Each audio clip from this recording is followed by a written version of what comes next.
L'ordre du jour appelle le débat sur les conclusions du rapport d'information de la commission d'enquête sur le contrôle, la régulation et l'évolution des concessions autoroutières. Demande de la commission d'enquête. La parole est tout d'abord aux orateurs de la commission d'enquête qui a demandé ce débat. Monsieur Éric Jansanetas, président de la commission d'enquête, vous avez la parole pour 4 minutes, chers collègues.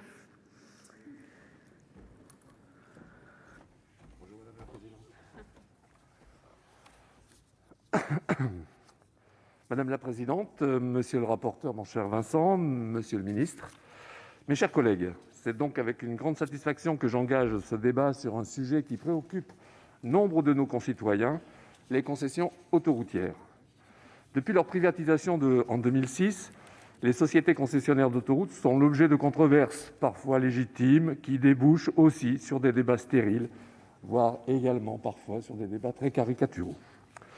Dans quelles conditions la privatisation a-t-elle été réalisée? Comment les tarifs sont-ils fixés? Comment de nombreux avenants ont-ils été négociés? Doit-on en somme mettre fin aux concessions? C'est pour apporter un éclairage documenté et objectif sur ces questions récurrentes dans le débat public que la commission d'enquête que j'ai eu l'honneur de présider a été créée à l'initiative du groupe centriste. Il s'agissait d'une part de faire la lumière sur l'idée selon laquelle l'État serait en quelque sorte floué par les concessions en cours au profit des groupes concessionnaires, et d'autre part d'anticiper la fin des concessions qui interviendra dans 10 ans pour les premières, et de formuler des propositions cohérentes et équilibrées pour que la répartition des profits futurs soit juste pour l'État, les usagers et les exploitants.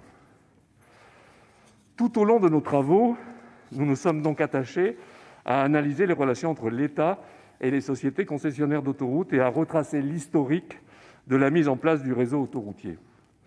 Nous avons par ailleurs cherché à évaluer de manière rigoureuse le niveau réel de rentabilité de l'exploitation des autoroutes. Enfin, nous nous sommes penchés sur l'effectivité des contrôles de l'État quant au respect des contrats en cours avec les concessionnaires. Les autoroutes sont un bien commun. Elles constituent des infrastructures de grande ampleur et un outil d'aménagement du territoire. Pour réaliser de longs trajets en voiture, nos concitoyens sont quasiment obligés de les parcourir. On peut donc considérer qu'il s'agit à la fois d'un service public et d'un monopole économique. Était-il dès lors souhaitable de la part de l'État de les privatiser? Lorsque le Premier ministre Dominique de Villepin a décidé en 2006 de privatiser les autoroutes, des ouvertures partielles du capital avaient déjà été réalisées depuis 2002. La situation budgétaire des SCA ne nécessitait pas d'intervenir en urgence et la majorité était d'ailleurs divisée sur le sujet. Les auditions que nous avons menées nous l'ont confirmé. Le choix qui a été fait à l'époque a été de récupérer en une fois un montant élevé, un montant de 14,8 milliards d'euros, pour réduire la dette de l'État et financer de nouvelles infrastructures. Il s'agissait alors d'une décision politique. L'autre option était de continuer à percevoir, année après année, la rente que constitue l'exploitation des autoroutes, en assumant les aléas économiques, le risque trafic, le coût des travaux d'entretien. Il n'est pas question ici de refaire l'histoire, bien entendu, mais d'envisager l'avenir. Notre commission d'enquête a estimé que les concessions en cours étaient trop longues, d'environ 10 ans. Au-delà de 2022, les dividendes versés devraient atteindre 40 milliards d'euros, à comparer avec les coûts d'acquisition des sociétés. Il apparaît donc impensable de prolonger les concessions en cours, et si le choix est fait de les renouveler lorsqu'elles arriveront à échéance, il faudra à minima en abaisser la durée. Je n'entrerai pas dans les détails de nos conclusions, je laisserai à mon collègue rapporteur Vincent Delahaye de s'en charger. Je souhaite simplement dire que le but du débat de ce jour est de faire vivre le travail que nous avons mené. Nous ne voulons pas que le rapport termine, comme bien d'autres avant lui, au fond d'un tiroir. Dès maintenant, nous devons préparer la fin des concessions et faire valoir notre rôle de parlementaire, celui de peser dans la décision publique sur un sujet d'intérêt général. Je vous en remercie. Merci. La parole est à monsieur Vincent Delahaye, rapporteur de la commission d'enquête, et vous avez 4 minutes, monsieur le président.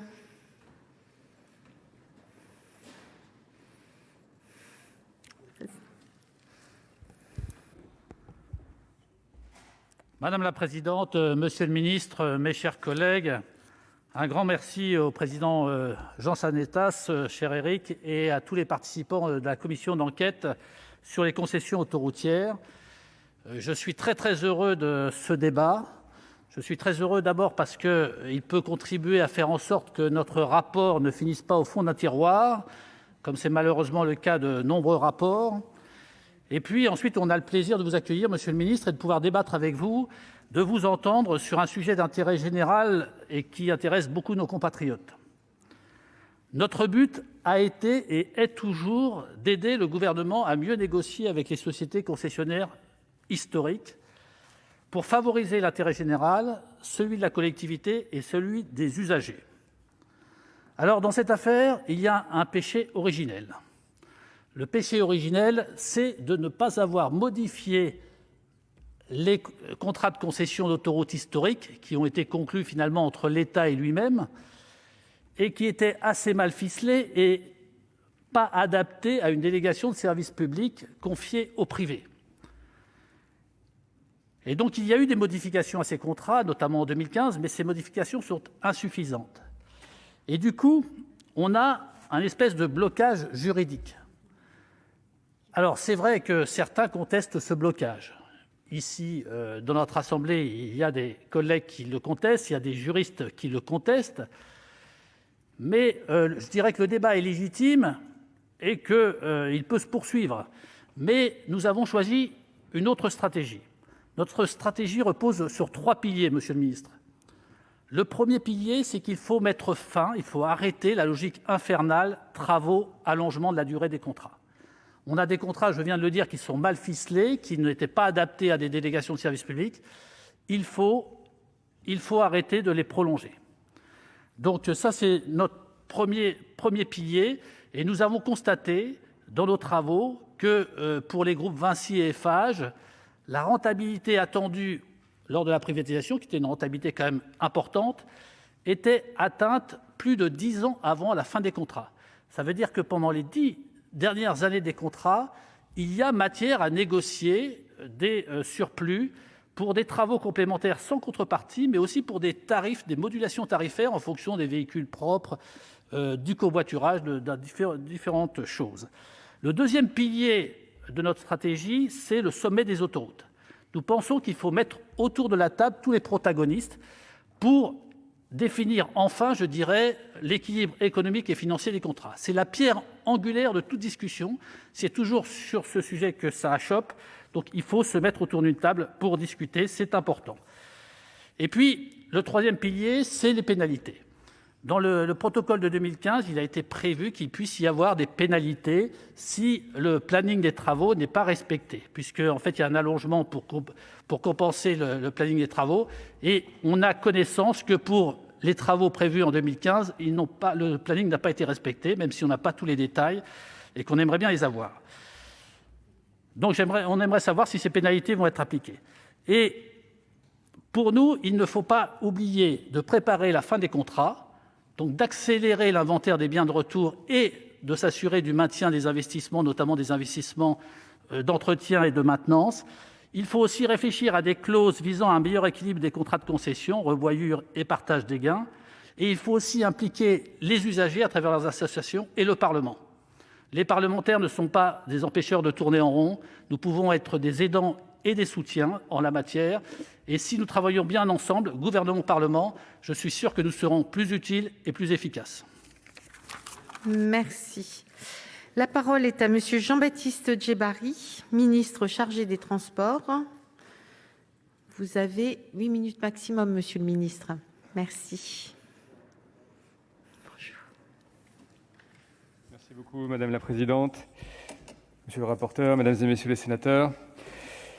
Les autoroutes font partie de la vie des Français. Pour beaucoup, ils les empruntent chaque jour pour aller au travail, pour aller faire des courses. Pour d'autres, seulement quelques fois dans l'année pour partir en vacances. Mais chaque Français, je crois pouvoir le dire ici, a une expérience de l'autoroute. C'est bien parce qu'elles sont si ancrées dans leur vie, si indispensables à leur déplacement, si structurantes pour nos territoires, qu'elles méritent toute notre attention. Elles méritent mieux que des raccourcis et des débats simplistes. Il faut peut-être au préalable le rappeler, nos autoroutes sont un modèle de modernité, de confort et de sécurité, et la France peut se targuer d'avoir l'un des meilleurs, si ce n'est le meilleur réseau autoroutier du monde. Nous pouvons en être fiers de ce modèle façonné il y a près de 70 ans. La loi de 1955, conçue en plein boom automobile de l'après-guerre, répondait alors au besoin d'équiper rapidement le territoire. Mais depuis, le monde a changé et nos besoins aussi. Le paysage des acteurs autoroutiers, leurs relations avec l'État et les contrats de concession sont bien différents de ceux qui prévalaient alors. Les contrats actuels, justement, doivent prendre fin de 2031 à 2036. C'est l'occasion de faire un bilan critique de notre modèle de financement et de gestion des infrastructures, sans complaisance ni démagogie. C'est l'occasion de le faire changer en mieux, de se demander quel est le modèle que nous voulons. Le Sénat s'est de nouveau saisi de cette question l'an passé en lançant une commission d'enquête sur les concessions autoroutières, présidée par M. Jean Sanettas et rapportée par M. Delahaye. Je tiens vraiment à souligner la qualité de ses travaux et la pertinence d'une grande partie des analyses de son rapport. Il fournit des éléments d'éclairage précieux, tant sur les modalités d'amélioration des clauses contractuelles que sur les perspectives d'évolution du pilotage des contrats pour les années à venir. Nous avons examiné ces propositions avec attention et nous partageons un grand nombre des 38 recommandations. Et pour preuve, près de 60% d'entre elles sont déjà appliquées ou en cours de mise en œuvre. Mais il y a un mais, nous avons un point de divergence, de désaccord même. Ce désaccord, vous le savez, concerne vos estimations de rentabilité des concessions. Nous avons relevé des biais méthodologiques puisque l'analyse s'écarte de la doctrine retenue par le régulateur, dont les équipes d'experts travaillent depuis 6 ans sur la question. Il y a aussi des écarts dans les projections.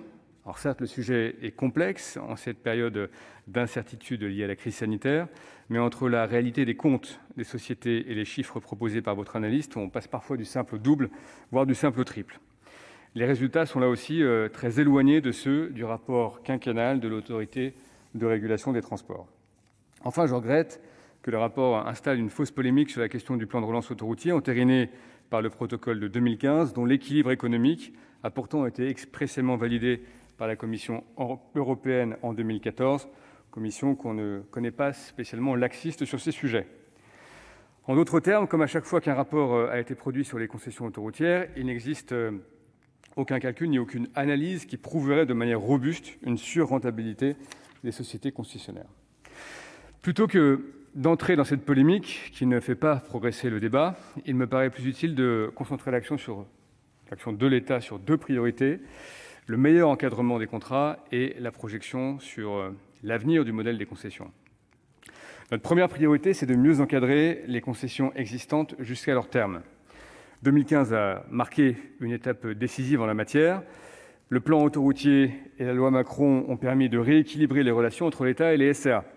Un dispositif limitant les éventualités de surprofit a été introduit dans les contrats historiques et en cas de surprofit, les tarifs de péage sont revus à la baisse ou la durée de la concession est réduite. L'État récupère toutes les économies faites par les sociétés concessionnaires sur leur investissement résultant des décalages de calendrier ou des abandons de projets. Le Parlement a également vu ses moyens de contrôle, d'évaluation et d'information considérablement renforcés. C'est ainsi au législateur qu'il revient d'autoriser l'allongement de la durée des contrats de concession. Les pénalités également en cas de défaillance d'une société sur la sécurité, la performance ou l'état du réseau sont continuellement renforcées. Et enfin, et vous le savez, la loi du 6 août 2005 a créé une autorité indépendante, à l'époque autorité l'ARAFER, devenue depuis l'ART, qui rend des avis publics sur les projets de nouveaux contrats de concession, mais aussi sur tous les projets d'avenant ayant une incidence sur les tarifs des péages. Elle produit, cette autorité, une synthèse annuelle des comptes des sociétés concessionnaires et tous les 5 ans, un rapport sur la rentabilité des contrats. Le premier rapport quinquennal de l'autorité a ainsi été publié fin juillet 2020. Certes, les contrats historiques représentent la majorité du réseau, mais l'État a aussi passé de nouveaux contrats de concession beaucoup plus stricts. Tous ceux passés depuis les années 2000 respectent globalement les recommandations de votre rapport. Notre deuxième priorité, c'est de nous projeter, d'anticiper, de réfléchir à l'avenir des contrats de concession. Je l'avais déjà dit en tant que député, je reste constant sur la question. L'enjeu principal est de penser à ce que nous ferons demain de nos concessions, Nous devons le faire avec méthode, sans préjugés ni précipitation. Et pour cela, il nous faut peut-être cadrer les grands termes du débat. La première question est de savoir s'il faut interrompre les contrats avant qu'ils n'arrivent à leur terme, c'est-à-dire renationaliser. La réponse pour le gouvernement est très clairement non. Ce serait non seulement une gabegie financière, plus de 47 milliards d'euros, une entrave au droit des contrats et, ce faisant, un affaiblissement de l'état de droit. Faut-il, à l'inverse, les prolonger ? Alors, je sais que certains d'entre vous y sont favorables sur ces bancs. Je sais qu'intégrer de nouveaux projets locaux par adossement pourrait être intéressant pour de nombreux territoires, le cadre européen étant là aussi particulièrement strict. Mais je le disais, le monde a changé, nos besoins aussi. À trop vouloir prolonger les contrats du passé, nous risquerions d'accroître leur déconnexion avec les attentes des Français. Assurément, pour autant, ces contrats doivent être modernisés.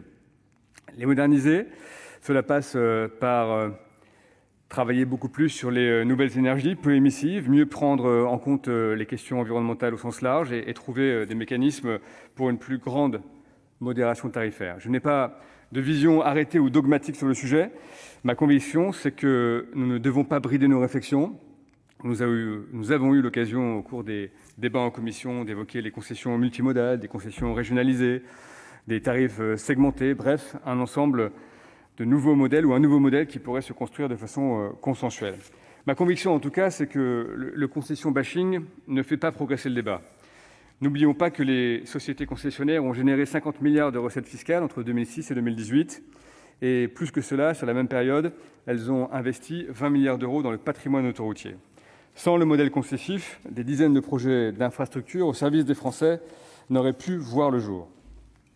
Pour aborder toutes ces questions et définir les aménagements à réaliser d'ici là, vous plaidez, monsieur le rapporteur, pour l'organisation d'un sommet des autoroutes. Et sur le principe, j'y suis favorable. Il doit nous permettre de trouver comment gérer, entre guillemets, la fin de vie des contrats sans les plonger dès maintenant dans une forme de coma artificiel. Il me semblerait en effet insoutenable de ne procéder à aucun aménagement complémentaire dans les 10 à 15 prochaines années. Nous avons déjà commencé à y travailler en intégrant le déploiement des bandes électriques, les nouvelles mobilités ou l'expérimentation de péages en flux libre. Par ailleurs, nous avons besoin d'un cénacle où débattre des perspectives de gestion du réseau concédé. Nous aurons ces débats aujourd'hui et je m'engage à ce que nous puissions les poursuivre dans un horizon qui reste à définir. Le Parlement sera évidemment associé à ces réflexions. Mesdames les sénatrices, messieurs les sénateurs, la question de l'avenir des concessions engage le pays dans les prochaines décennies. Vous allez voir en 30 secondes, madame la présidente. C'est beaucoup. Même pas. Le débat doit donc impliquer toutes les parties prenantes, les usagers particuliers, les entreprises, les collectivités territoriales et l'État, bien sûr. Nos autoroutes, doivent rester un atout pour la France, pour les Français, pour leurs déplacements. Elles doivent, mieux qu'avant, embrasser les enjeux écologiques et sociaux de notre temps. Merci, madame la présidente. Merci. Alors, dans la suite du débat, chaque orateur dispose de 2 minutes maximum pour présenter sa question, avec une réponse du gouvernement pour une durée équivalente. Et dans le cas où l'auteur de la question souhaite répliquer, il dispose de 30 secondes supplémentaires, à condition que le temps initial de 2 minutes n'ait pas été dépassé. Je vais traduire. Si vous faites 2 minutes et 1 seconde, vous perdez la réplique, c'est-à-dire vos 30 secondes.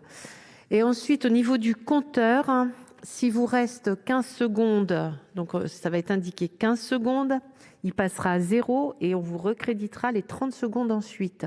On ne peut pas marquer directement 45 secondes. J'espère avoir été claire. Voilà.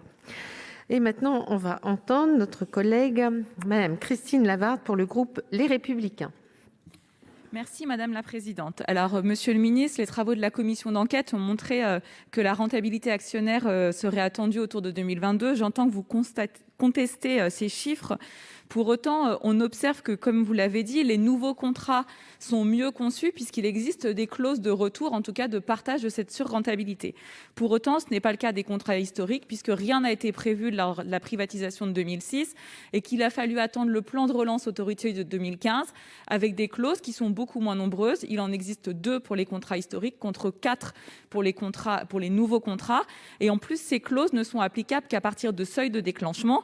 Et puisque vous donnez foi aux documents de l'autorité de régulation, dans son rapport de juillet 2020, elle qualifie le seuil de déclenchement de hautement improbable.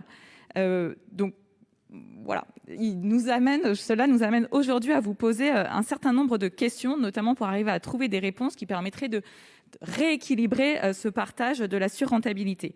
Donc le gouvernement va-t-il donner à l'ART les moyens de collecter auprès des sociétés d'autoroutes les informations nécessaires à l'analyse des variations de la rentabilité depuis 2002 ?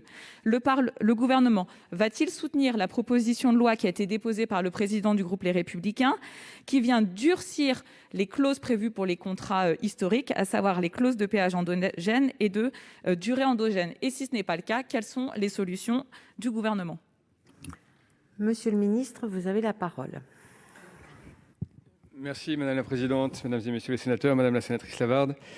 Peut-être une réponse en quelques points. D'abord revenir sur l'hypothétique surrentabilité pour dire, ou pour citer plus précisément les chiffres de l'ART qui, avec la méthode et les conclusions qu'il a présentées lors du rapport quinquennal de l'été 2020, apparaissent divergentes avec les chiffres de la mission. Pour redonner les chiffres de l'ART, les rentabilités des contrats des sociétés historiques, puisque souvent c'est à elles qu'on fait référence, sont estimées autour de 7,8% dans une fourchette oscillant entre 6,4 et 9,2%. Il est aussi indiqué dans ce rapport que les taux de rentabilité internes ont enregistré une évolution favorable, mais modérée depuis 2017, due aux conséquences, ou en tout cas à la situation macroéconomique. Par ailleurs, et vous le savez, le plan de relance autoroutier de 2015 n'a pas engendré de surcompensation. Les investissements prévus, les 3,2 milliards, ont essentiellement porté sur des élargissements de sections et la construction ou la modification d'échangeurs. L'équilibre de la compensation dans le plan de relance autoroutier a été confirmé, je le disais en propos liminaire, par la Commission lors de sa décision du 24 octobre dernier. Et c'est la sous-estimation du TRI par le rapport qui conduit à conclure à une surcompensation chiffrée à 4 milliards, soit plus que la valeur des investissements du plan, ce qui n'est pas compréhensible. Sur les moyens de l'ART, peut-être d'abord sur les mécanismes limitant les surprofits dans les contrats historiques, puisqu'ils ont aussi été installés. Pour dire simplement qu'en cas de surperformance économique sur la période d'allongement du contrat, les tarifs de péage sont soit revus à la baisse, soit la durée de la concession est réduite, et que par ailleurs, le gain financier issu de tout décalage dans l'exécution des investissements par ces sociétés est également et intégralement restitué aux concédants. Nous avons donc là une structure, un dispositif qui nous permet de bien limiter ou de bien encadrer l'équilibre économique des contrats. Sur les moyens de l'ART, vous savez que l'ART aujourd'hui embrasse des compétences beaucoup plus larges et qu'elle est tout à fait à la hauteur des missions qui lui sont signées. Merci, Monsieur le Ministre. Madame Lavarde, vous avez 59 secondes. Oui, alors j'ai bien écouté Monsieur le Ministre et j'avais pris la peine en préambule de dire qu'il ne partageait pas notre constat sur la surrentabilité, mais que je l'invitais quand même à nous dire ce qu'il ferait dans le futur. Et là, j'avoue, je n'ai eu absolument aucune réponse à mes questions qui étaient pourtant assez précises, puisque je vous donnais déjà des outils pour justement demain, que ce soit dans le cadre du renouvellement des concessions ou si jamais il s'avérait qu'effectivement les chiffres de la commission d'enquête s'avéraient exacts. Et là, je me suis pourtant appuyée sur le rapport de l'autorité de régulation de juillet 2020 qui, sur les clauses que vous nous avez décrites comme étant des clauses qui doivent permettre justement de prévoir, entre guillemets, un retour à bonne fortune du concédant et surtout derrière le concédant de l'usager, l'autorité dit elle-même, elle l'écrit, tandis que celui des clauses de durée endogène semble hautement improbable, c'est-à-dire qu'il se produit uniquement dans des cas que l'autorité juge invraisemblables. Donc il me semble que la lecture était perfectible. Merci. La parole est à Monsieur Pierre Médevielle pour le groupe Les Indépendants, République et Territoires. Merci Madame la Présidente. Monsieur le Ministre, Messieurs les rapporteurs, mes chers collègues. L'évolution des concessions autoroutières est régulièrement évoquée en France depuis des décennies par tous les bords politiques. En 2015, alors membre du groupe de travail sur les sociétés concessionnaires d'autoroutes, j'ai refusé de signer les conclusions présentées par le groupe pour une raison simple. Le calcul virtuel de la rentabilité à l'instant T par l'autorité de la concurrence omettait deux éléments essentiels. Le montant du rachat autour de 22 milliards et la reprise de la dette pour plus de 17 milliards, excusez du peu. Cette présentation était donc erronée pour évaluer la rentabilité réelle des concessions. Je ne remets pas bien sûr en cause la rentabilité, mais la réalité et le montant de cette manne financière. Je tiens également à dire que le rapport de la Commission ne tient pas compte de l'inflation depuis 2006. Doit-on rappeler que la privatisation date de 15 ans? On ne parle pas non plus des pertes occasionnées par les confinements. Je rappelle aussi que le prolongement des concessions décriées est dû à une volonté de l'État n'ayant pas pu honorer ses engagements en matière d'extension des réseaux. Comme toujours, on se pose donc la question de la fin des concessions et du retour de l'État dans la gestion des autoroutes. Le rapport d'enquête est clair, le rachat des concessions, vous l'avez rappelé, monsieur le ministre, tournerait autour de 50 milliards d'euros. Outre le fait que nous traversons une crise majeure qui demande des moyens financiers importants, j'identifie 2 problèmes supplémentaires. Celui des recettes et du risque de non-affectation de ces recettes pour l'entretien de notre réseau, qui est un des meilleurs d'Europe. Rappelons que l'État, avant la privatisation, percevait une manne très faible de la part des sociétés publiques qui exploitaient. La réflexion autour de contrats plus équilibrés me paraît ainsi être la proposition la plus juste. La crédibilité de l'État français et de sa parole est en jeu. Merci. Il faut garder en tête que... Merci. Pardon, oui, je vous êtes finis, arrivé à votre temps, je suis désolée. Ah oui, après nous avons d'autres débats. Monsieur le ministre, pour la réponse. Ah oui, attends, la renverse. Merci Madame la Présidente, Mesdames et Messieurs les sénateurs. Monsieur le sénateur, peut-être 3 points. Un point d'abord sur le bilan objectif que vous avez partiellement tracé, mais qui est un bilan positif du modèle concessif. On est quand même passé en 70 ans en France de 80 km d'autoroute à plus de 9000 km qui sont bien entretenus, sécurisés, sécuritaires et qui permettent et qui ont permis de moderniser, de désenclaver avec succès un certain nombre de territoires au moment où la route, l'autoroute était le moyen plébiscité. Sur l'équilibre économique, d'une manière générale, des contrats, je n'y reviendrai pas, nous avons eu la discussion préalablement et puis j'ai essayé d'évoquer les choses de la façon la plus circonspecte possible lors de mon propos liminaire. Peut-être dire qu'en plus de l'encadrement, le confinement, l'époque récente finalement, nous apprend, mais nous le savions déjà, c'était déjà le cas en 2008, que le risque trafic est un risque qui se réalise, y compris côté des concessions autoroutières. Alors vous avez cité des éléments qui sont en faveur, la plus faible inflation par exemple, ou l'environnement de taux bas, mais il y a également des événements, des risques réels, pris en compte dans la construction des TRI qui se réalisent. C'est le cas du risque trafic, dû à la très grande diminution du trafic des suites du confinement, qui a vu les sociétés perdre plusieurs milliards d'euros. Sur la suite, d'abord redire notre ouverture à la réflexion sur le futur modèle de gestion des autoroutes concédées, des réseaux au sens large, la place de l'État, les différents modèles qui pourraient être créés, qui correspondraient davantage peut-être à un modèle moderne de gestion de nos infrastructures publiques. Redire à nouveau qu'à mon sens, parlons là des infrastructures à l'horizon 2040-2050, avec un très grand rééquilibrage de la route avec d'autres modes de transport, il n'est pas tout à fait impossible d'avoir une conception sur des nouvelles concessions qui seraient davantage multimodales, en tout cas tournées vers les enjeux écologiques et sociaux que j'ai pu citer précédemment. Et j'en termine par là, Madame la Présidente, pour être dans les temps. Merci beaucoup. La parole est à Monsieur Jacques Fernic pour le groupe écologiste Solidarité et Territoires. Monsieur le ministre, chers collègues, le verdissement de nos autoroutes, une nécessité qui loin d'être nouvelle, s'impose aujourd'hui fermement. Il est essentiel que les concessionnaires encouragent les mobilités à faible empreinte carbone, mais sans reproduire les erreurs passées. Le soutien à des mobilités écologiquement vertueuses doit se faire sans contrepartie financière supplémentaire, car personne ne contestera la rentabilité économique des sociétés d'autoroutes. Je ne crois pas que ça soit faire de la concession bashing démagogique que de dire que la hausse de leurs profits pour la décennie à venir est indéniable. Selon les projections du rapport, la rentabilité actionnaire sera atteinte dès 2022 et on parle de l'ordre de 40 milliards d'euros d'ici à 2036 pour les dividendes distribués. Donc ça a été dit et je pense que voici l'argument que le concédant doit avancer au cours de la prochaine négociation pour verdir les tarifs, orienter les investissements pour la décarbonation sans compensation nouvelle. La prise en compte des enjeux environnementaux doit être une obligation contractuelle. C'est le principe même de l'éco-conditionnalité.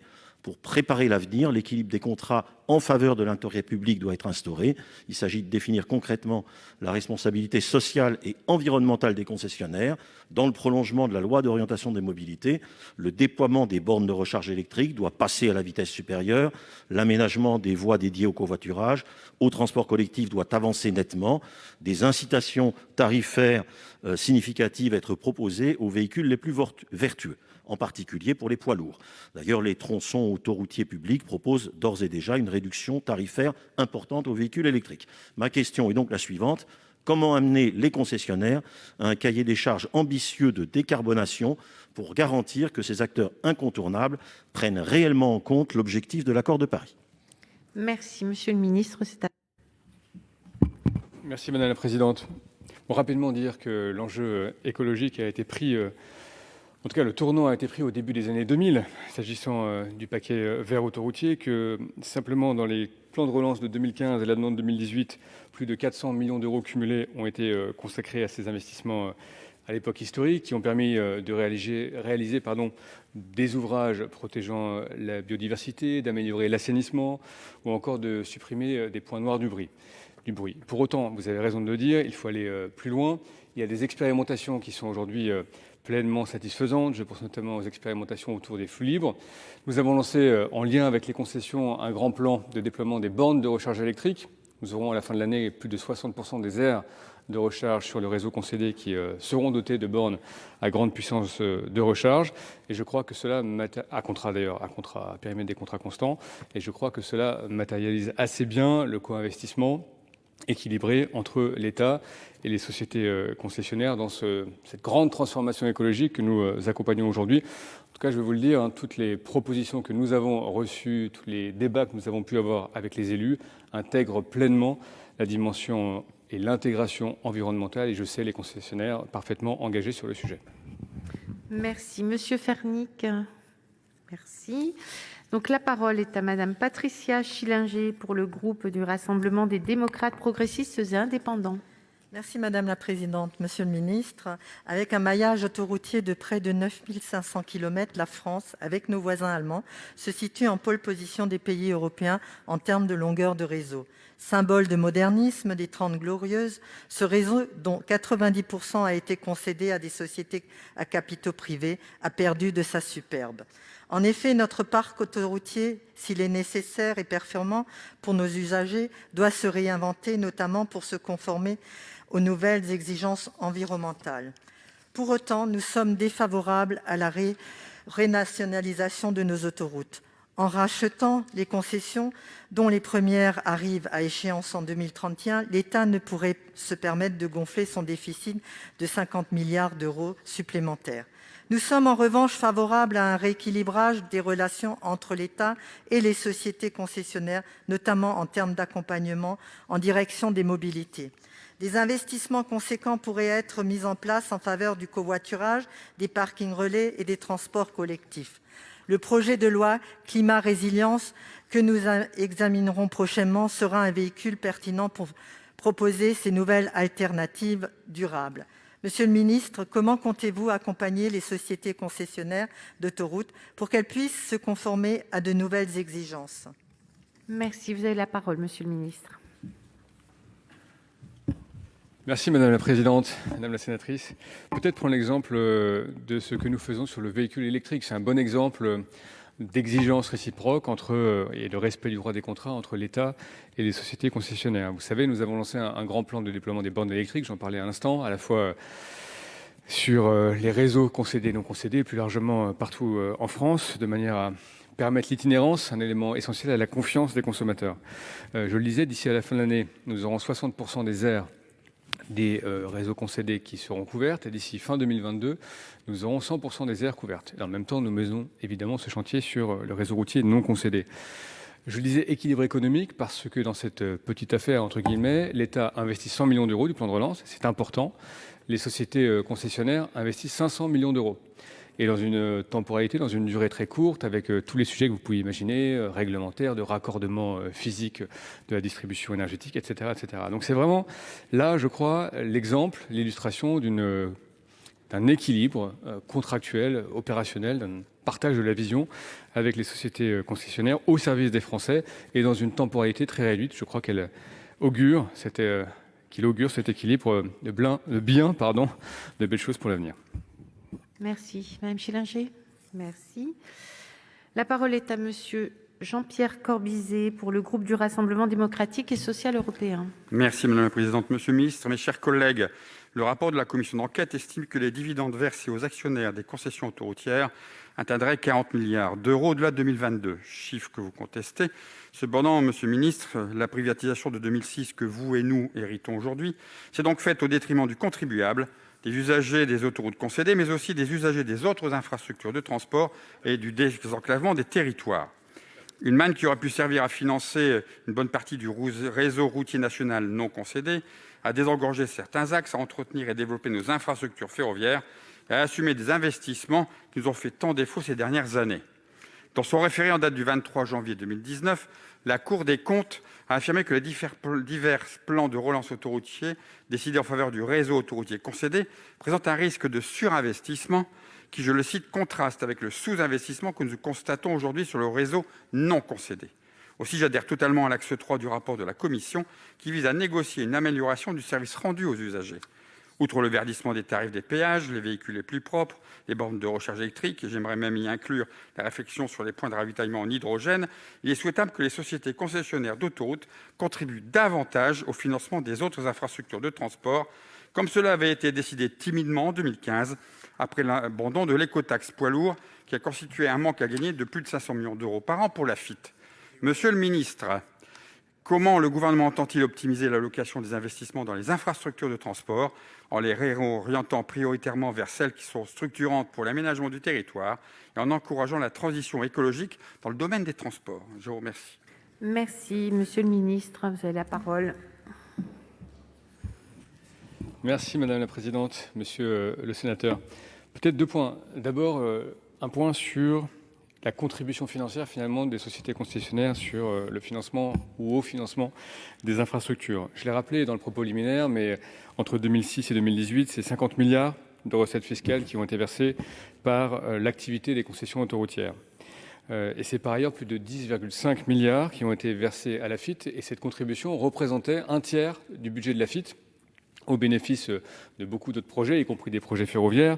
Donc je crois que nous avons bien là un caractère vertueux du financement du mode routier ou autoroutier en l'occurrence, vers d'autres modes de transport, vers nos petites lignes ferroviaires, vers nos routes non concédées ou encore nos ponts.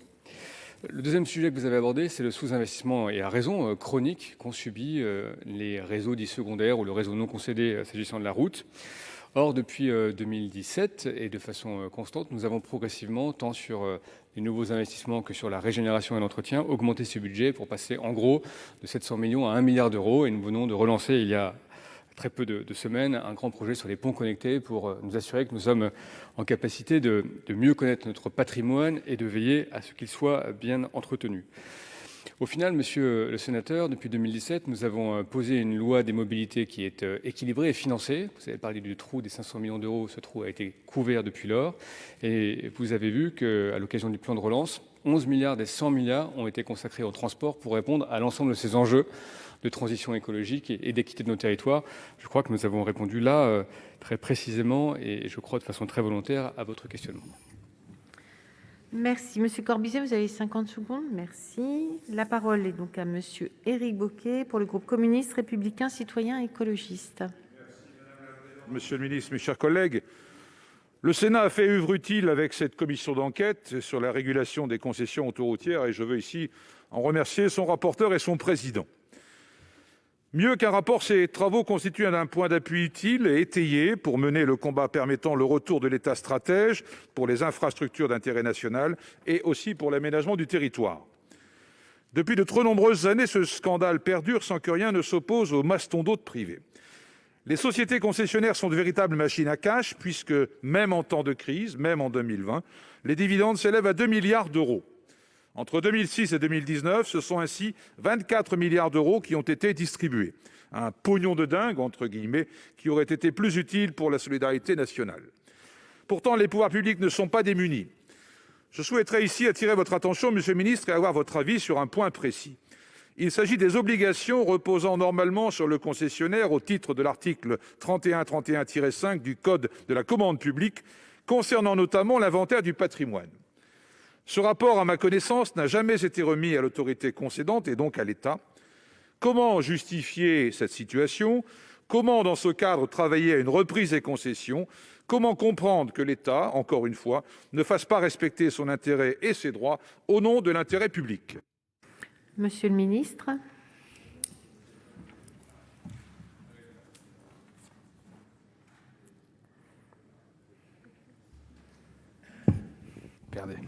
Merci, Madame la Présidente, Mesdames et Messieurs les sénateurs. Je vais essayer de répondre le plus précisément possible à cette question technique. Et vous avez raison de dire que l'investissement, ou l'établissement plutôt de l'inventaire du réseau est non seulement un enjeu clé, indispensable de ceux liés à la définition du bon état cible, et j'y reviendrai, du réseau en fin de concession. Je tiens à rappeler un chiffre qui est important, nous avons l'occasion de l'évoquer, c'est le chiffre de 150 milliards d'euros, qui est celui qui représente le patrimoine autoroutier français. Et à défaut d'un entretien soigné et régulier, ce patrimoine se détériore sous l'action du trafic et des agressions naturelles et nécessite alors des travaux de régénération considérables. La rénovation et le renouvellement de ce patrimoine se planifient donc à l'avance et requiert des travaux s'étalant sur plusieurs années, dont les concessionnaires ont la responsabilité. Et en amont des fins de concession, l'action du concédant, c'est-à-dire l'État, en matière de contrôle du patrimoine et de politique d'entretien, doit s'intensifier, la fameuse clause des 7 ans, afin d'éviter qu'un sous-investissement ne se traduise en dégradation du patrimoine en fin de contrat. Depuis plusieurs années, l'État élabore une stratégie et un plan d'action pour structurer et renforcer l'efficacité de son intervention dans le domaine. 3 chantiers ont ainsi été engagés avec les concessionnaires. Il s'agit d'abord de dresser un inventaire du patrimoine autoroutier concédé, de définir les outils et les méthodes permettant de mieux connaître, mieux contrôler et mieux suivre l'état fonctionnel du patrimoine, et enfin d'établir le bon état cible de ce patrimoine en vue de la préparation de la fin de contrat.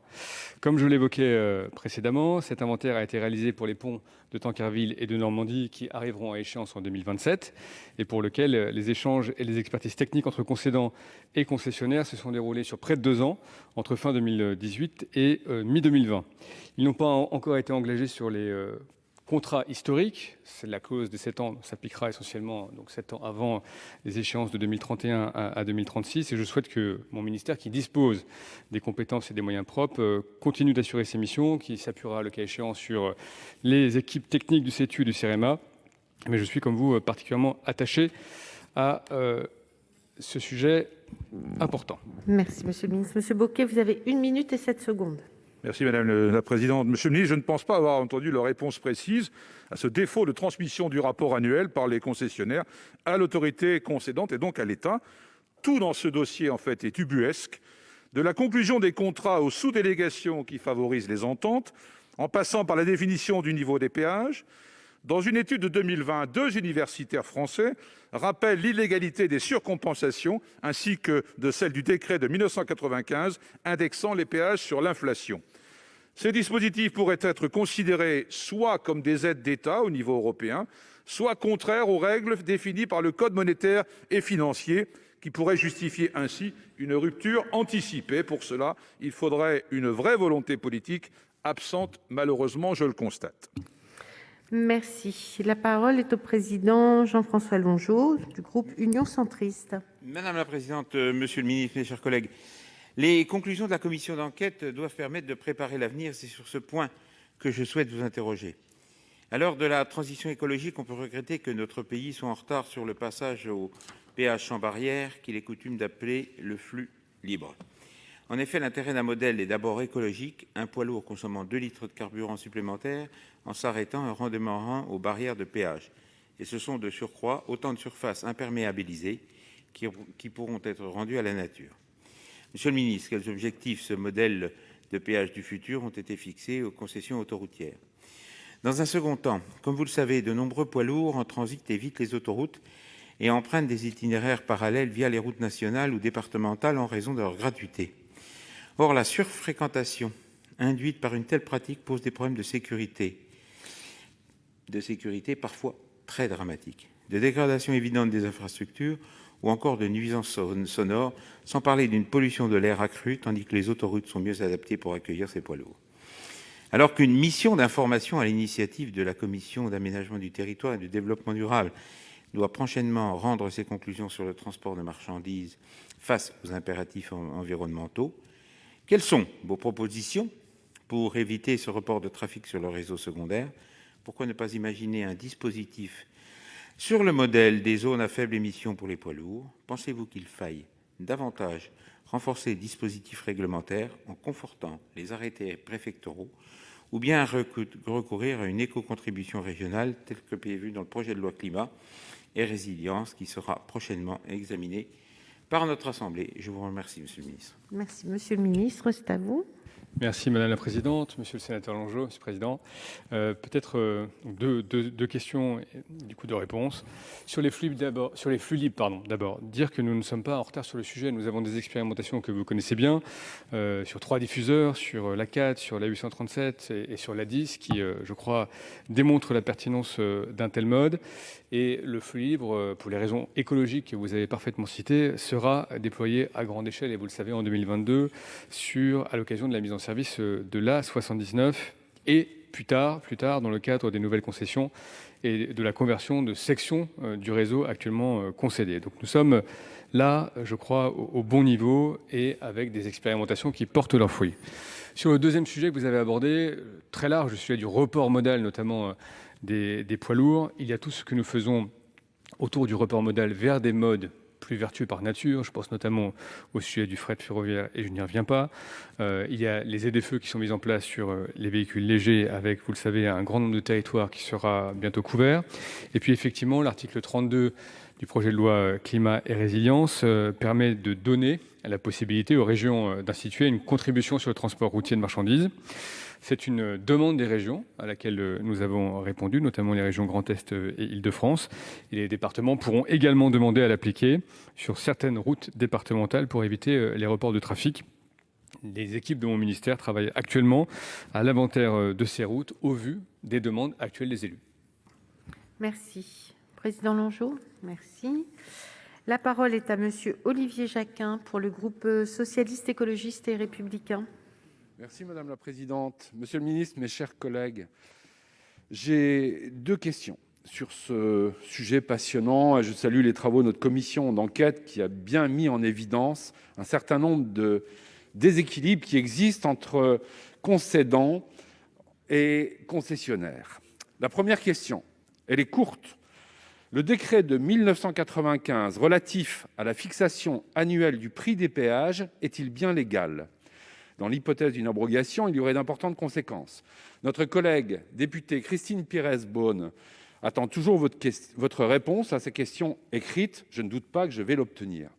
Ma deuxième question, elle vient d'être posée par mon collègue Éric Bocquet. Elle est relative à l'article R3131 du Code de la commande publique qui prévoit que le concédant, chaque année, publie un rapport contenant un inventaire précis et actualisé des biens concédés. Or, cette obligation n'est pas respectée.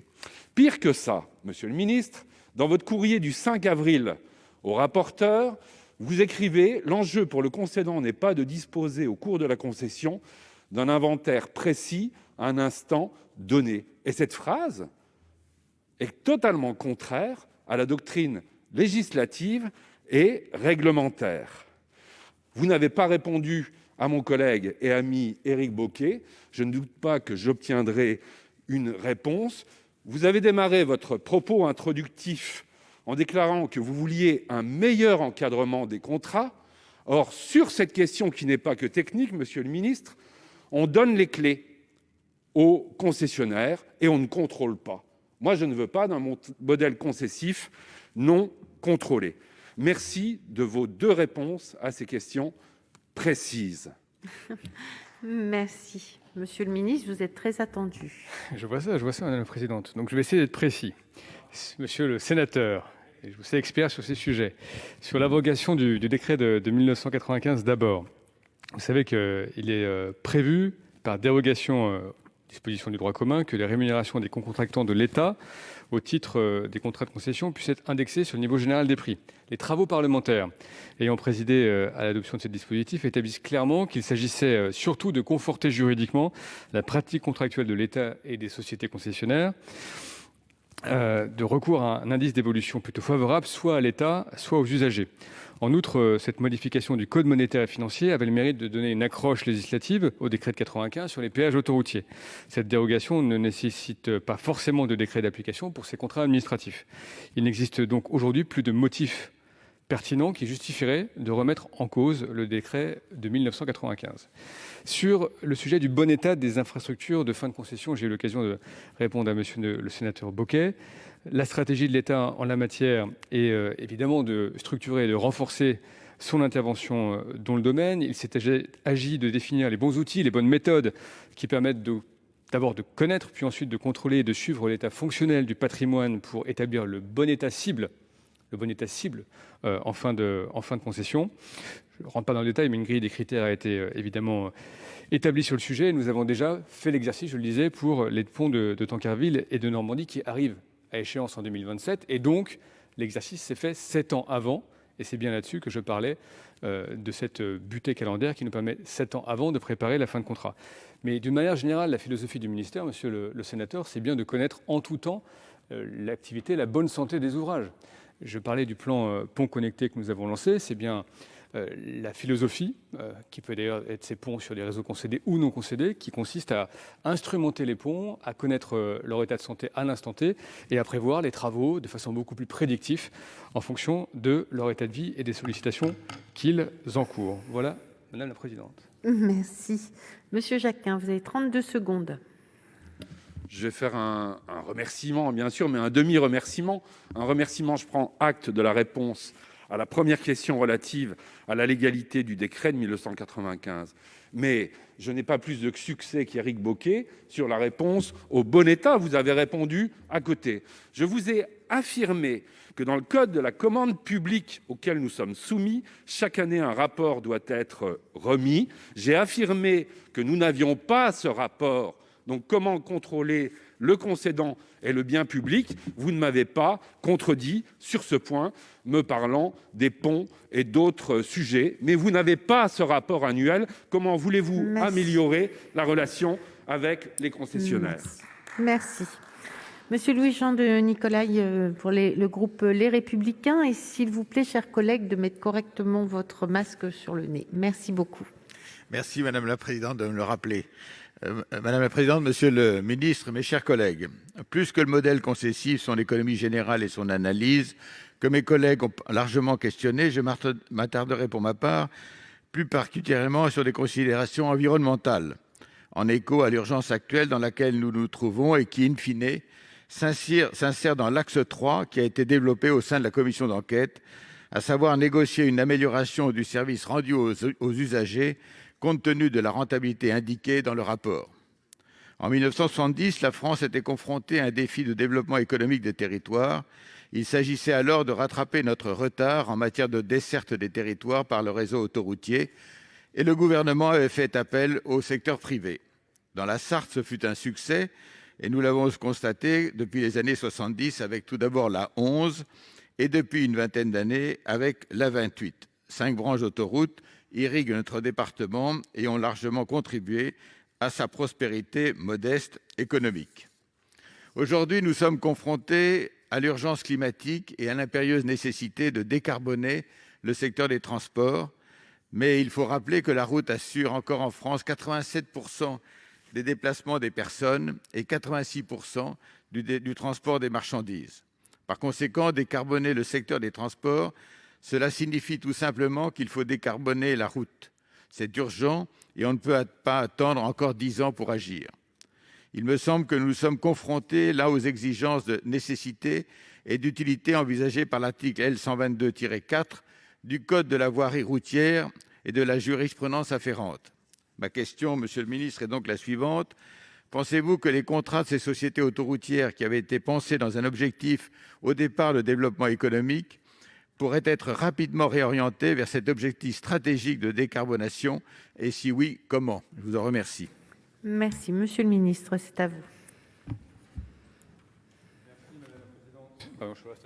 Merci Madame la Présidente, Monsieur le Sénateur.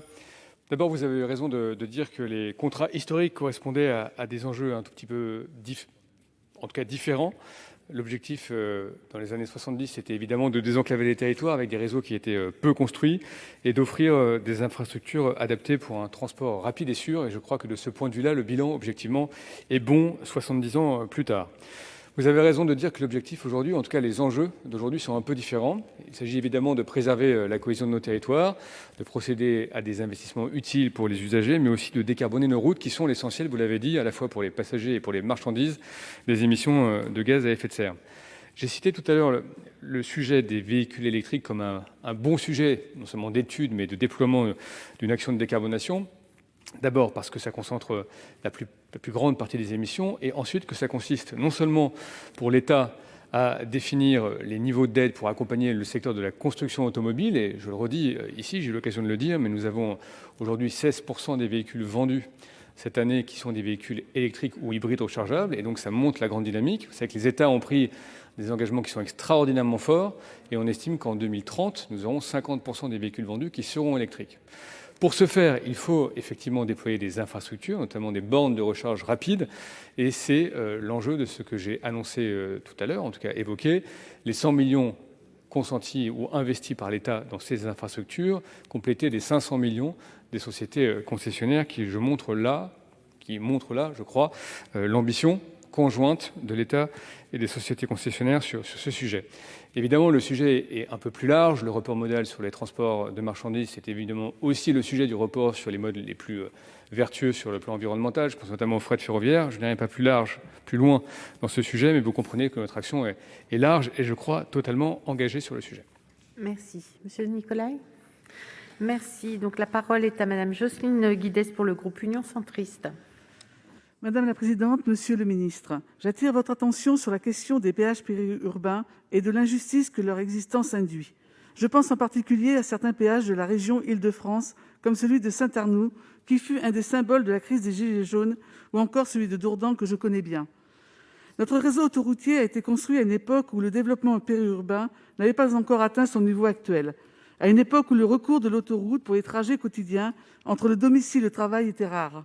Depuis, l'économie de services, c'est-à-dire des emplois urbains, s'est considérablement développée. Paris, comme sa petite couronne, ont attiré de plus en plus de travailleurs, de plus en plus éloignés, en raison notamment de l'explosion des prix de l'immobilier. Résultat, ce qui était hier l'exception est devenu la norme. Des dizaines de milliers de Franciliens prennent quotidiennement l'autoroute pour aller travailler. Un grand nombre d'entre eux sont contraints de payer les péages périurbains à chaque trajet. Cette obligation de payer pour aller travailler ne touche pas nécessairement les plus aisés. Devant la commission d'enquête, Jean-Claude Largon, président de l'association Autoroute A10, dont je salue l'engagement, indiquait qu'un travailleur régulier y déboursait 1 300 € par an. Lorsqu'ils veulent ou ne peuvent pas supporter ce coût, les travailleurs pendulaires se reportent sur le réseau routier secondaire, ce qui n'est pas sans conséquence en matière d'accidentalité et de congestion. Votre prédécesseur, Mme Borne, avait certes obtenu un geste des sociétés d'autoroutes, une réduction de 30% pour plus de 10 allers-retours par mois sur le même tronçon. Si l'intention était bonne, l'opération a été un échec. Sur 1 million d'automobilistes prévus, à peine 100 000 ont finalement souscrit à l'abonnement. Les concessionnaires ont peu communiqué sur cette offre et le geste n'était pas suffisant. Monsieur le ministre, la réponse doit être plus ambitieuse. La suppression de certains péages urbains, en particulier celui de Dourdan, serait une réponse appropriée. Comme le soulignait la commission d'enquête, cela n'aboutirait d'ailleurs pas à remettre en cause l'équilibre économique et financier de la concession Cofiroute. Négocier cette gratuité sans contrepartie tarifaire répondrait à une demande légitime d'équité. Je vous remercie. Merci. Vous avez la parole, monsieur le ministre. Merci Madame la Présidente, Madame la Sénatrice. Vous évoquez au fond le sujet bien connu, là aussi, des péages périurbains, fruit de la densification des aires urbaines et de leur impact sur le quotidien de leurs usagers. Peut-être 2 points de réponse. Un, sur le pouvoir d'achat. Vous avez très justement rappelé le dispositif qui a été mis en œuvre, demandé par l'État aux sociétés concessionnaires permettant de baisser de 30% les tarifs des usagers effectuant plus de 10 allers-retours quotidiens par mois. Ce dispositif, il a connu un début de succès. C'était 130 000 abonnements répertoriés avec une hausse significative entre septembre 2019 et septembre 2020 de 60%. Et c'est vrai que la situation propice pour le coup au confinement et au télétravail n'a pas permis au dispositif de prendre pleinement son envol. J'ai demandé aux sociétés concessionnaires de se relancer dans une opération de communication en ce sens pour soutenir, vous le conviendrez, le pouvoir d'achat des usagers de la route. Sur plus précisément le péage de Dourdan, peut-être rappeler ce que j'ai déjà dit, mais qu'aujourd'hui le tarif d'1,70 € TTC est complètement stable et relativement bas par rapport à d'autres axes routiers, que des formules d'abonnement préférentielles sont proposées et que des aménagements tant en place de parking notamment en place de parking pour améliorer l'offre de transport collectif sur la 10 a été mise en place. La suppression ou le rachat de ces péages ne peut être envisagé car cette suppression fragiliserait, vous le savez, le modèle concessif. La section en question entre Dourdan et la Folie-Bessin de la 10 est par ailleurs empruntée par d'autres usagers effectuant des trajets en transit originaire ou à destination de la 10 ou de la 11. Et ce scénario ne paraît pas aujourd'hui envisageable. Il risquerait de surcroît de reporter une partie du trafic sur la voirie locale, engendrant d'importantes nuisances et possiblement de l'insécurité. Merci. La parole est à Monsieur Michel Dagbert pour le groupe socialiste, écologiste et républicain. Merci Madame la Présidente. Madame la Présidente, Monsieur le Ministre, mes chers collègues, je tiens d'abord à remercier le président de la commission d'enquête, Éric Jeansannetas, et son rapporteur Vincent Delahaye pour la qualité du travail effectué dans le cadre de cette commission d'enquête. Nous ne pouvons en effet que nous féliciter de la production de ce rapport qui a permis de mettre en évidence un nombre de points assez conséquents qui attestent des conditions pénalisantes pour l'État de la rédaction des conventions de concession. Le rapport met en effet en exergue bien des insuffisances au moment de la cession des sociétés concessionnaires d'autoroutes. Il apparaît notamment que celle-ci n'a pas été précédée ni d'une révision des contrats dits historiques, ni d'une définition de l'équilibre économique et financier des dites concessions. Pas moins non plus de noter qu'une révision des relations entre les concessionnaires et l'État concédant n'a fait l'objet d'une revisite. Au-delà de la perte des recettes pour l'État résultant de la privatisation et du déséquilibre financier de la gestion de ces concessions autoroutières au profit des entreprises attributaires, le rapport souligne aussi la permanence des disparités dans les relations entre les sociétés concessionnaires du réseau autoroutier et la puissance publique, au détriment de cette dernière. Ceci étant, ces concessions ont été validées, dont acte, et la réaction et les mesures qui en ont découlé attestent que sur le plan juridique, il serait hasardeux de mettre un terme de façon anticipée à ces dernières. Pour autant, par voie de conséquence, il s'agira, au terme des concessions, de nous donner l'assurance que vous serez en capacité de faire l'analyse juridique, technique et financière pour éclairer les choix qui seront à faire. Monsieur le ministre, pouvez-vous nous donner ces garanties sur les moyens, notamment dont vous disposerez à travers les ingénieries de l'État? Je pense notamment au CEREMA, auquel bien souvent on met des coups sombres. Merci. Monsieur le ministre, vous avez la parole.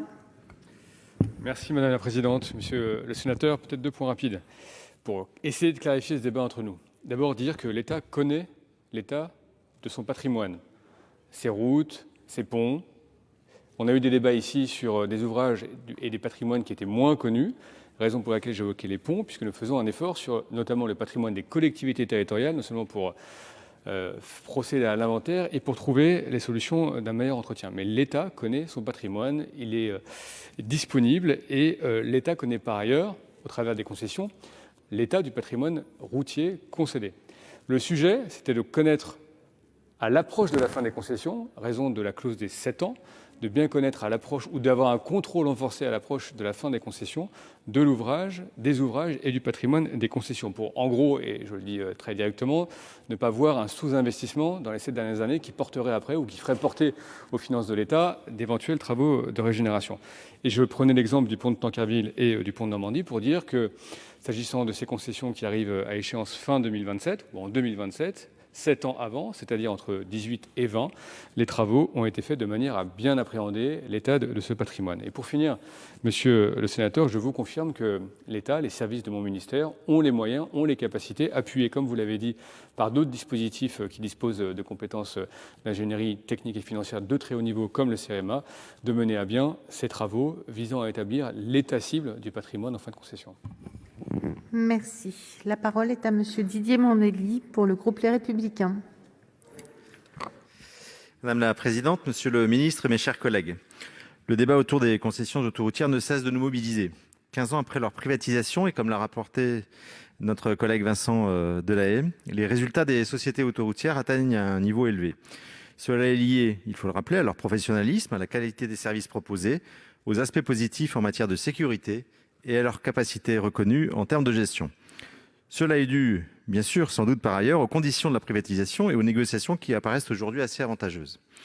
Si le rapport de la commission d'enquête rappelle que les clauses introduites en 2015 ont pu rééquilibrer les rapports entre l'État et les nouvelles SCA, il souligne néanmoins que ces clauses restent pour le moins inopérantes pour les sociétés historiques. Cette situation de défiance menace directement les projets d'investissement des sociétés et les éventuels partenariats avec l'État. Ce sont nos territoires et les usagers qui pâtissent le plus de cette situation. 6 ans après ces négociations, et fort du rapport de la commission d'enquête, il devient urgent de réunir tous les acteurs et de négocier des clauses solides, durables, et cela en toute transparence. À ce titre, nous examinerons prochainement le projet de loi climat. Il paraît indispensable, comme l'ont d'ailleurs souligné un certain nombre de collègues, d'exiger davantage d'implication des sociétés d'autoroutes sur le développement durable, comme une contrepartie essentielle des contrats de concession. Bornes de recharge des voitures électriques, même si vous en avez rappelé à l'instant les engagements qui avaient été pris de part et d'autre, voies réservées, offres de covoiturage, plateformes multimodales. De nouvelles négociations sont-elles envisagées, monsieur le ministre, pour instaurer de nouvelles clauses, à la fois sur la question financière, bien sûr, mais aussi sur les exigences environnementales? Merci. Monsieur le ministre, c'est à vous. Merci, madame la présidente. Monsieur le sénateur Mandelli, peut-être quelques points distincts. D'abord, vous avez rappelé avec objectivité le bilan, notamment en termes de sécurité, de confort, d'aménagement du territoire de ces sociétés concessionnaires d'autoroutes. Vous avez aussi rappelé le meilleur encadrement depuis 2015, et je n'y reviens pas, la création de l'ART notamment, qui permet aujourd'hui d'avoir un contrôle très précis, notamment de l'équilibre économique des contrats.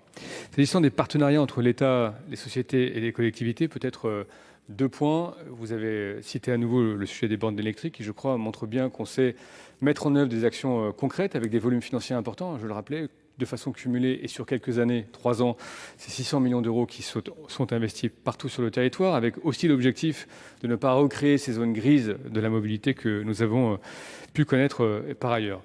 Et par ailleurs, quand certaines collectivités se sont montrées motrices sur le sujet, nous avons pu signer des pactes très localisés de relance autoroutière. Je pense notamment au pacte que nous avons signé avec Renaud Muselier il y a maintenant quelques mois, en plus d'un pacte sur les petites lignes ferroviaires. S'agissant de l'avenir à moyen et long terme, j'ai évoqué notre disponibilité à participer ou à créer un sommet des autoroutes qui permettra d'aborder justement les grands sujets structurants, les modalités de gestion, le pilotage public versus la délégation au privé, et puis de voir comment nous pouvons mettre en musique, en tout cas comment nous pouvons adresser très concrètement ces grands enjeux qui sont écologiques et sociaux et que vous avez rappelé juste à l'instant. Sachez que l'État, ce gouvernement est bien évidemment à la disposition du Parlement pour continuer à avancer sur ce sujet important. Merci. Monsieur Mandelli, vous avez 51 secondes.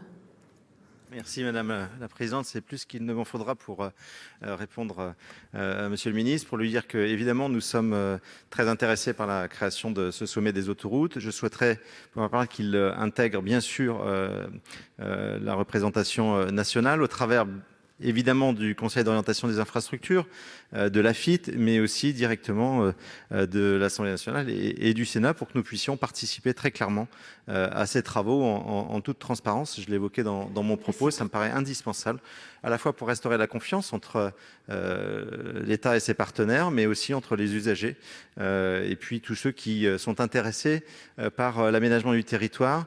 Ce sont des infrastructures essentielles à l'ensemble du territoire national et ça me paraît important que nous y soyons associés de très près.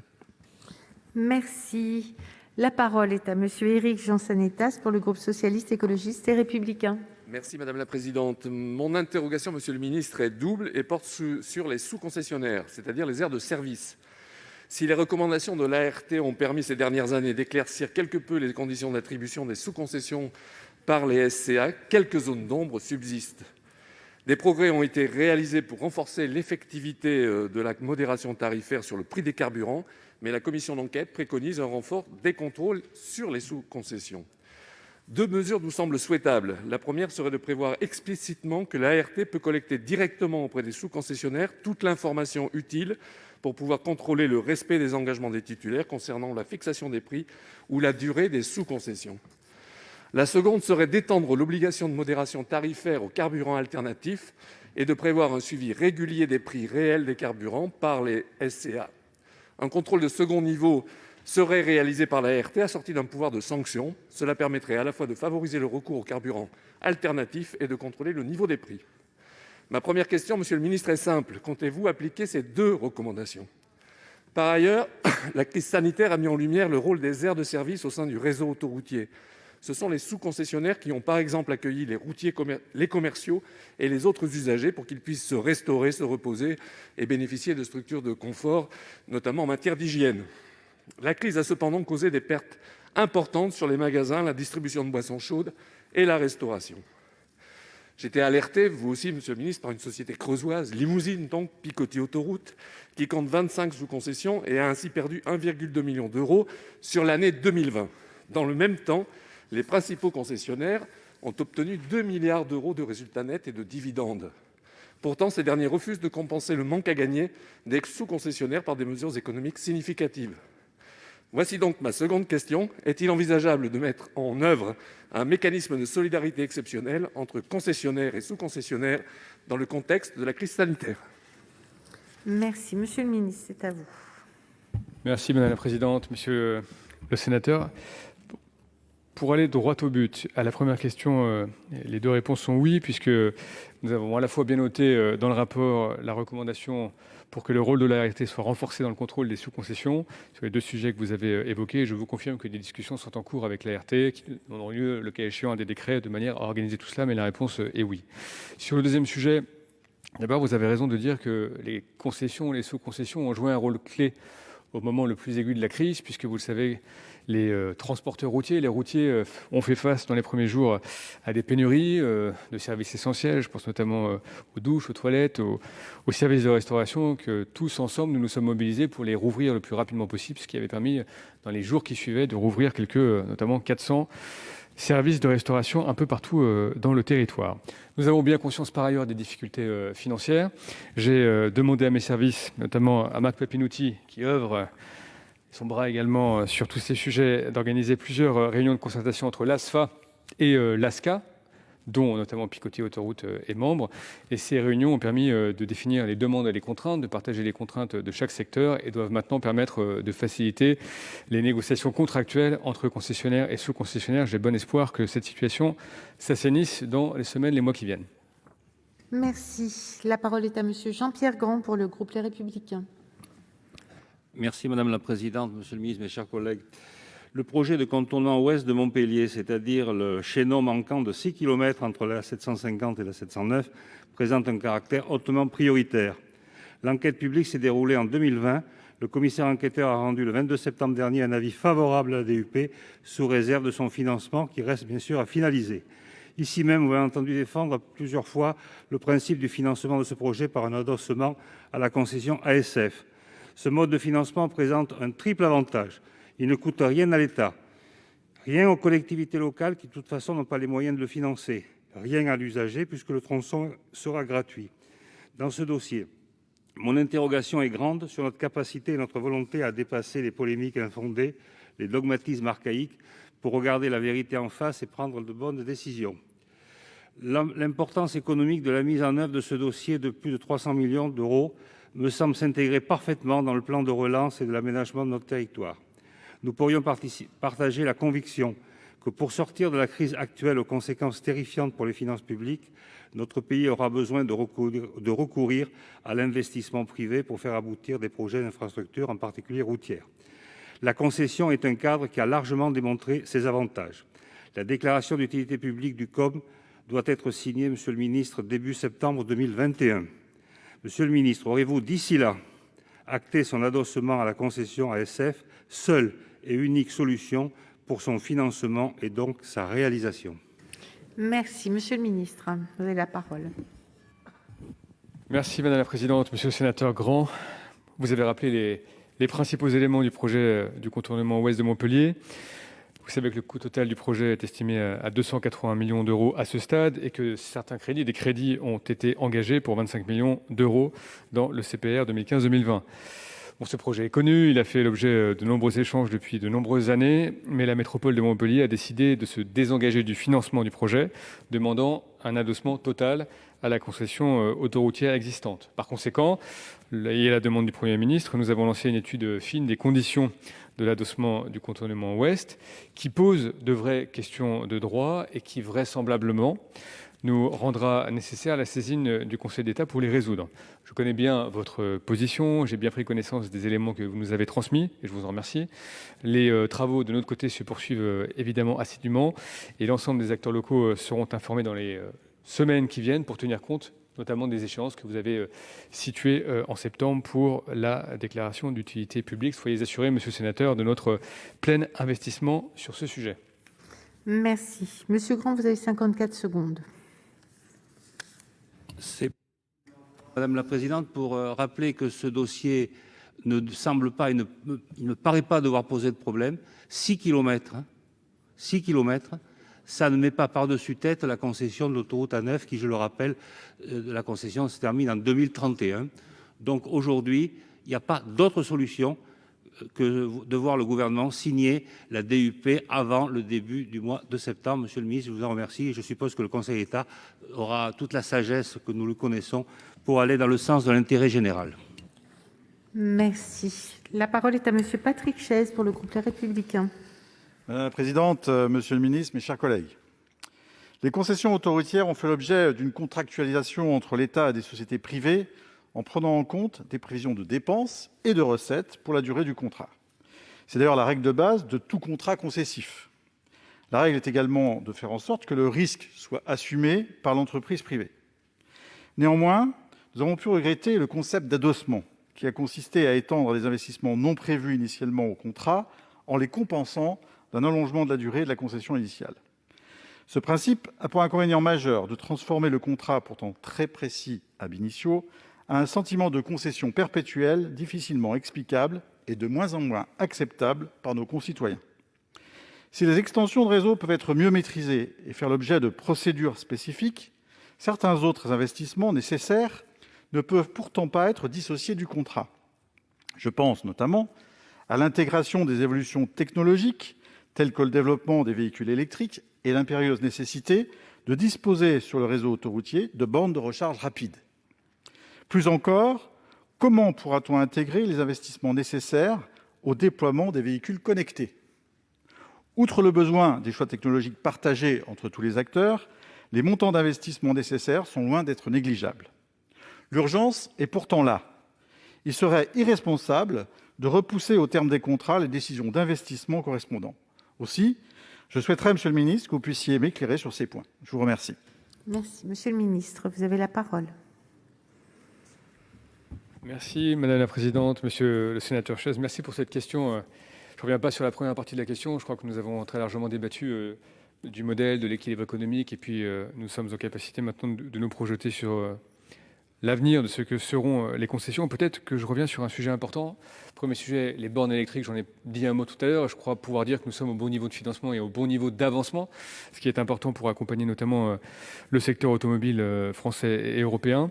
Je reviens peut-être d'un instant sur finalement l'intelligence et la capacité à faire advenir le véhicule connecté et donc à nous doter des infrastructures de connectivité le long de nos routes. Pour vous dire que nous ne sommes pas en retard, que nous avons depuis 2014 plusieurs projets pilotes, que le ministère des Transports a ainsi investi 14 millions d'euros dans différents projets qu'il coordonne et qu'au total, pour la France, sur cette période, c'est 44 millions d'euros qui ont été investis en 7 ans, ce qui permet d'avoir 3000 km de réseau routier actuellement équipés d'unités de bord de route pour le dire simplement, pour échanger des données, avec l'idée d'équiper à horizon 2024 environ 5000 km de routes équipées.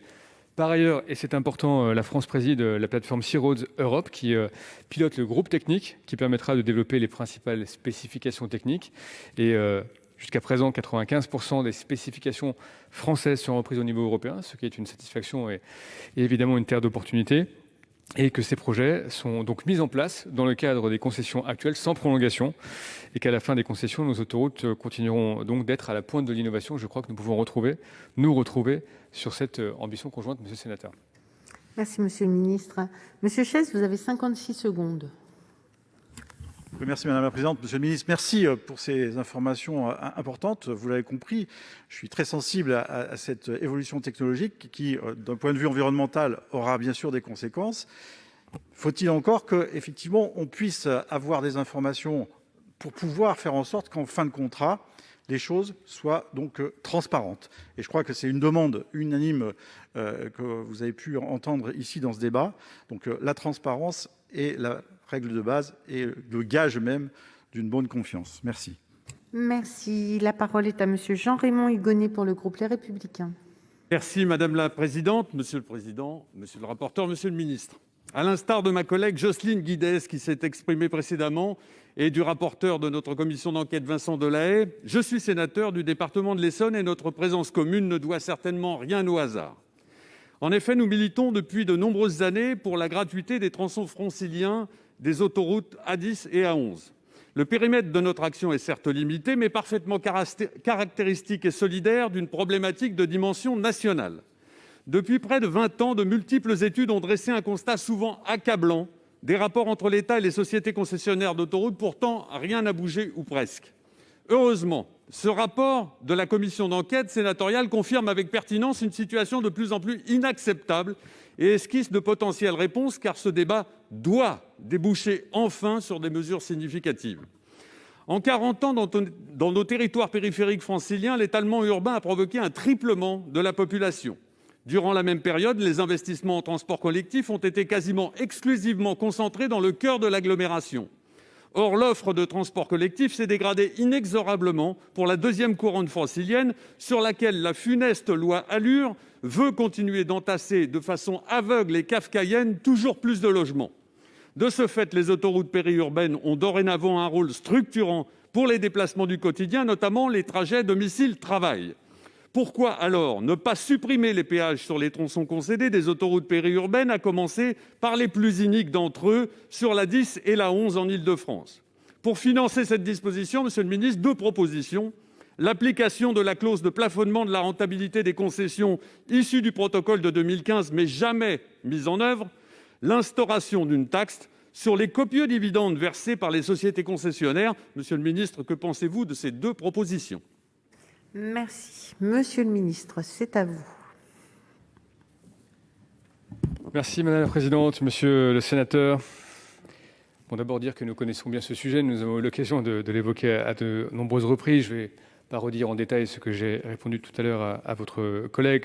Simplement, et nous avions partagé les contraintes de la fragilisation du modèle concessif, de l'emprunt par d'autres usagers que ceux qui habitent ou qui se travaillent en proximité du péage de Dourdan. Et nous avions partagé aussi la contrainte que la suppression risquerait de voir se reporter sur la voie locale, un trafic de contournement.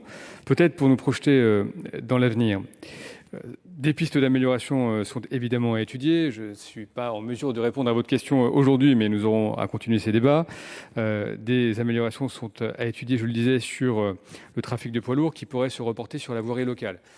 Je l'évoquais également, la contribution poids lourd régionale que nous proposons dans le cadre de l'article 32 de la loi Climat et Résilience permet aux départements de se saisir de la possibilité d'étendre la contribution aux axes départementaux sujets à un report de trafic. Et je crois savoir que c'est une possibilité étudiée en Île-de-France. Et par ailleurs, des aménagements sur les voiries départementales sont aussi envisageables pour améliorer la sécurité et la fluidité des circulations en traversée des zones habitées. Je reste sur tous ces sujets, monsieur le sénateur, évidemment à votre disposition pour échanger et trouver les voies d'un avenir plus ensoleillé. Merci, monsieur le ministre. Monsieur Hugonet, vous avez 34 secondes. Madame la présidente, monsieur le ministre, vous êtes le 9e depuis 20 ans que je suis élu à travailler, donc je vous remercie de votre disponibilité, de vos réponses. Je voulais juste rapporter quelques chiffres. Le taux de profitabilité des sociétés concessionnaires qui s'établit à plus de 30%, les dividendes versés à leurs actionnaires qui dépassent amplement leurs résultats nets. La crise sanitaire les affecte marginalement puisque, par exemple, entre 2019 et 2020, la profitabilité de Cofiroute est passée de 31,6 à 35,9. Pour cette même société, le versement de dividendes a correspondu à 115% du résultat net. De grâce, monsieur le ministre, soyez celui qui va faire bouger les choses. Nous vous en remercions par avance. Merci. Alors, pour conclure le débat, la parole est au président Vincent Delahaye, rapporteur de la commission d'enquête. Et pour 5 minutes, chers collègues. Merci Madame la Présidente. Merci Monsieur le Ministre d'avoir consacré 1h30 à notre rapport. Je regrette un petit peu que le format du débat dans l'hémicycle ne permette pas d'aller au fond des choses. Et on l'a vu sur un certain nombre de questions.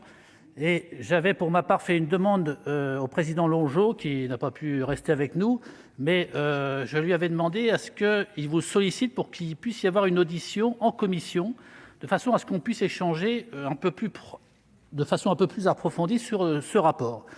Et moi, je reste demandeur de cette audition pour aller plus loin. Alors, dans ce débat, il y a des choses qu'on a entendues, il y a des choses qu'on n'a pas entendues, et puis il y a des choses qu'on aurait aimé entendre. Alors, dans ce que j'ai entendu de votre part, c'est d'abord un ni-ni. Un ni renationalisation, ni prolongation, même si le ni prolongation était un peu plus timide que le ni renationalisation. Mais j'ai entendu ni-ni. J'ai entendu préparation du futur, meilleur encadrement des contrats, modernisation de ces contrats, tant mieux. Parce que ici, il n'y a pas de concession bashing. Et en tout cas, notre rapport n'est pas une concession bashing. Moi, je ne suis absolument pas opposé, et je pense qu'on n'est majoritairement pas opposé au principe de la concession de délégation de service public. Ça a une efficacité. Il y a beaucoup de sociétés, et notamment dans les sociétés d'autoroutes, sont des sociétés importantes, c'est des sociétés françaises qui sont compétentes, qui ont de la qualité. Donc, il n'y a pas de raison d'avoir une concession bashing. Par contre, quand on concède un service, il faut bien le suivre. Et ça, c'est très important. Je pense qu'il y a eu des progrès considérables de fait depuis 2015, mais il y a encore beaucoup à faire. Notre collègue Bocquet n'est pas là, mais tout à l'heure, il a bien fait avec notre collègue Jacquin de poser la question sur les rapports d'inventaire. Parce que ces rapports d'inventaire, ils sont prévus dans les contrats et on ne les a pas. Vous avez vous-même reconnu qu'on ne les avait pas, visiblement, et ils doivent être mis à jour tous les 5 ans. Donc, ce n'est pas normal. Ce n'est pas normal qu'on ne puisse pas avoir ces rapports d'inventaire qui étaient prévus dès le départ et qu'aujourd'hui, personne ne les a. Donc, d'accord pour la concession, mais d'accord pour un suivi rigoureux de ces concessions. Alors, ensuite, il y a un deuxième aspect, au-delà de l'inventaire, c'est les sous-concessions. Moi, je pense qu'il y a une grosse faiblesse sur le suivi des sous-concessions. Notre commission d'enquête n'a pas eu le temps d'aller suffisamment loin dans ce domaine-là, mais je pense que ce serait un domaine qu'il faudrait investiguer un petit peu plus. Parce qu'on entend des sociétés qui ont du mal à pouvoir rentrer dans ces sous-concessions, et on se demande un petit peu pourquoi. Donc, il y a nécessité d'avoir de la transparence sur le sujet. Et puis, par contre, moi j'ai l'impression quand même que les études sur la rentabilité des concessions d'autoroutes, là, font vraiment l'objet d'un bashing de la part des sociétés d'autoroutes. L'autorité de la concurrence en 2013, la Cour des comptes ensuite, le rapport du Sénat, on se demande s'ils l'ont lu d'ailleurs. Parce que, en fait, comme réponse, on a une réponse d'EFAGE. Les autres ne nous ont pas répondu. Et nous avons tenu compte des observations d'EFAGE. Donc, on a refait nos calculs en tenant compte de ces observations. Et nous avons une méthode qui est basée sur la rentabilité interne par rapport aux actionnaires, donc effectivement à l'investissement initial. Mon cher collègue Pierre Médevielle, qui tout à l'heure parlait de ça, nous sommes bien partis sur cette méthode-là. Et en revanche, l'ART, lui, part sur une rentabilité projet et ne donne pas les éléments pour qu'on puisse contrôler son travail. Je suis désolé, moi j'aime beaucoup l'ART, mais j'aimerais bien qu'il soit transparent. C'est-à-dire que les valeurs d'actifs qu'ils ont évaluées, qu'elles soient communiquées, ces valeurs d'actifs. Aujourd'hui, on ne les a pas. Alors, on a des taux de rentabilité qui sont calculés sur une base qu'on ne connaît pas. Donc moi, j'aime bien la transparence et j'apprécie la transparence. Je pense que l'ART a un rôle à jouer dans ce domaine des sociétés concessionnaires d'autoroutes, mais il faut vraiment qu'on travaille tous ensemble. Et c'est pour ça que si vous souhaitez, et j'ai entendu dans votre bouche que vous souhaitiez mettre en place ce sommet des autoroutes, moi je souhaite qu'on aborde cette question de la rentabilité et pas uniquement des futurs contrats. C'est important de travailler sur les futurs contrats, sur l'évolution des tarifs, sur le verdissement des tarifs, tout ça c'est très important. Mais la rentabilité, c'est fondamental parce que quand notre collègue Grand évoque le contournement de Montpellier, ASF, la fin de la concession, ce n'est pas 2031, c'est 2036, mon cher collègue. Donc ça nous donne 15 ans. Et les prévisions que nous avons publiées, parce que moi, si j'avais écouté les sociétés d'autoroutes, on ne publiait zéro prévision. Elles les ont données à l'ART, j'ai eu communication, mais c'était couvert par le secret des affaires. Et monsieur le ministre, je vous donne en confidence, je peux vous dire que les prévisions que nous avons publiées dans notre rapport sont en ligne avec celles des sociétés d'autoroutes. C'est simplement cette information que je voulais vous donner et je remercie tous les participants à ce débat et j'espère que nous en aurons d'autres pour poursuivre notre discussion et notre travail en commun. Merci, cher collègue.